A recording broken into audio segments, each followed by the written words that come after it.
of love.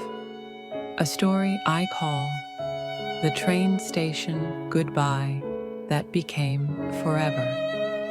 The year was 1942, and the world was engulfed in flames.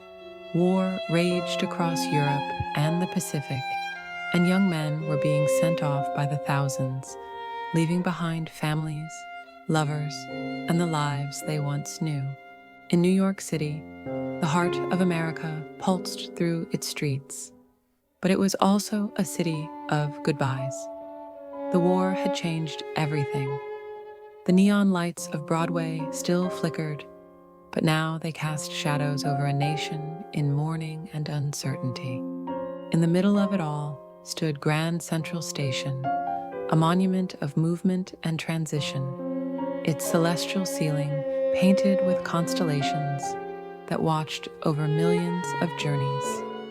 It was here, on a humid July morning, that Private William Hayes stood, staring at a letter in his trembling hands. The ink was fresh, but he had read it at least a dozen times.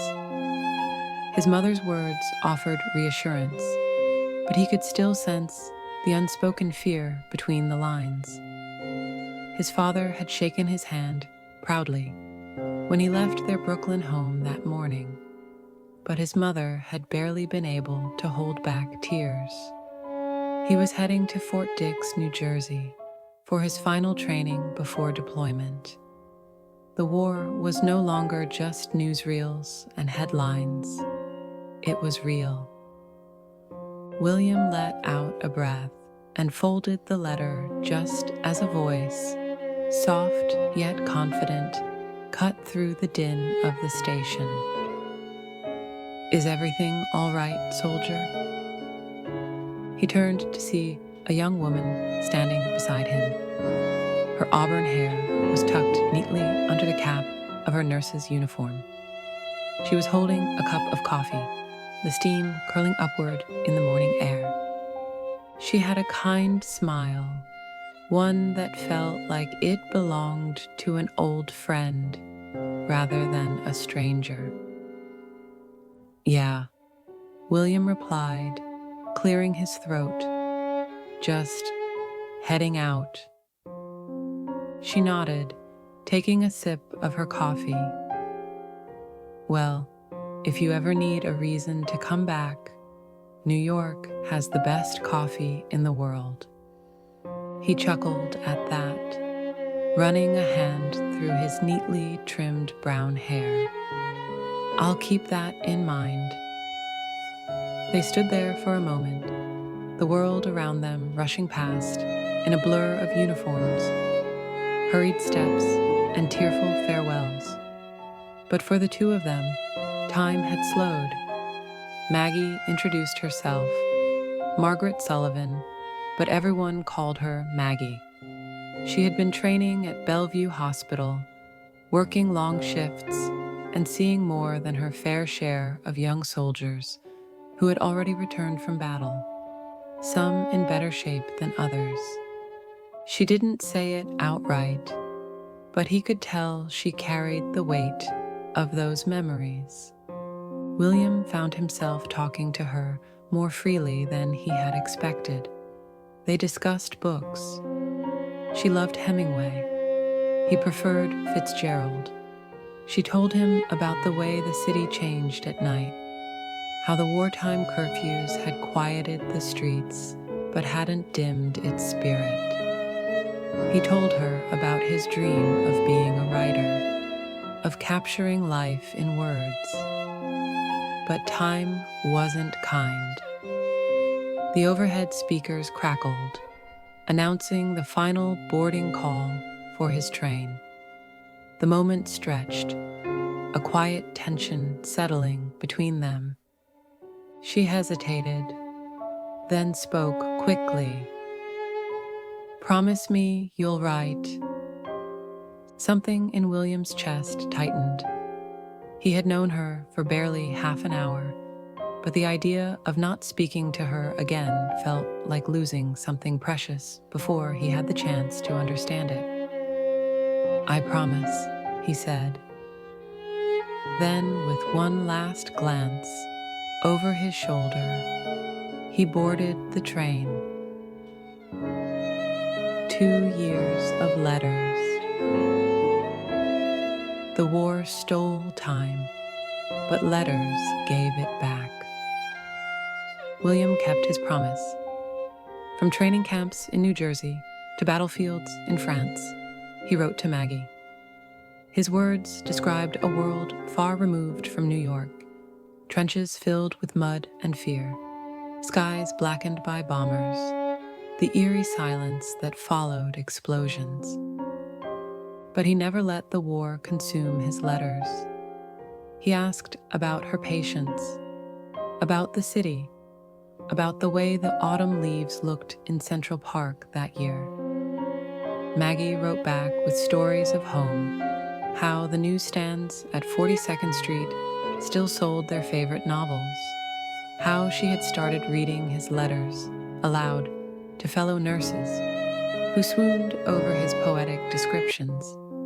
By 1944, their letters had grown from cautious friendship to something deeper. Maggie found herself tracing the edges of his words, rereading them late into the night. William carried her letters folded in his pocket, a reminder of something waiting beyond the war. Then, in November 1944, the letters stopped coming. Days turned into weeks. Maggie checked the mail anxiously, fearing the worst. Had he been injured? Had he? She refused to finish the thought. The return. April 18th, 1945. The war was ending, but for Maggie, the battle of waiting was far from over. Then one evening, as she finished a long shift at Bellevue, she stopped in front of Grand Central Station. Something drew her there. Maybe habit, maybe hope. She stepped inside, her heart pounding. The crowds moved as they always had. But then she saw him. William.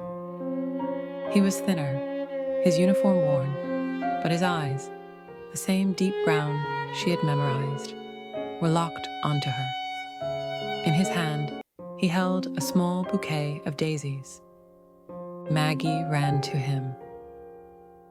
"I thought I lost you," she whispered, her voice breaking. William exhaled shakily, pressing his forehead to hers. "You saved me." She didn't ask about the missing months. Not yet. Right now, all that mattered was that he was here. A love that lasted. On July 10th, 1945, exactly 3 years after their first meeting, William and Maggie were married. William became a writer, his first book based on the letters they exchanged. Maggie continued nursing, dedicating her life to helping wounded veterans. Their letters were later donated to the New York Historical Society, and their granddaughter, Elizabeth Hayes, confirmed their story in a 2017 documentary on wartime romances. William and Maggie remained together for 58 years, their love surviving wars, time, and distance. When William passed away in 2003, Maggie followed soon after in 2006, just as inseparable in death as they were in life. And even now, in the halls of history, their love remains. Thank you for listening, my darlings. It's always a pleasure to share these passionate tales with such exquisite souls. If you adore these stories as much as I adore telling them, show me some love, like, subscribe, and let's keep the magic alive. Until our next rendezvous. Kisses.